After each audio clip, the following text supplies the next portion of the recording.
By Matthew Holehouse. He's a journalist specialising in Brexit negotiations. As I say, he joined us from Britain. Matthew, you've been covering this story inside out, really from the beginning. Just tell us from the kind of UK's perspective, or from Theresa May's perspective, what is her red line? What is she unwilling to simply move on? So the situation seems very tricky from London. May's principal issue is the idea of a backstop that would place a customs border in the Irish Sea.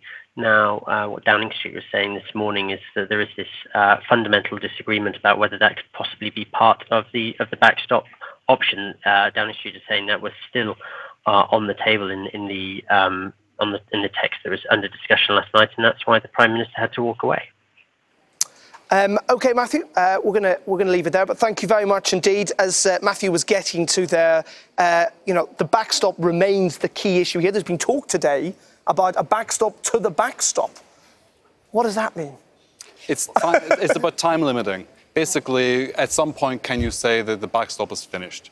And the Irish government is saying we can't accept any backstop that is time limited. This has to be in perpetuity until another deal is done at the end. And none of this can be. We discussed this, I think, last week. Is whatever Theresa May brings back, even if she gets a deal, she can't sell it. She can't sell it to her cabinet, and this makes an election more likely. It makes her resignation more likely. They're four letters away from a vote of confidence, and it means a second referendum is increasingly likely as well. And let's not forget, we're dealing with two different things here. We're dealing with the withdrawal agreement and possible future political declaration. You read the British press, they're conflated. There seems to be no understanding in the public discourse that there are two separate things that are being discussed.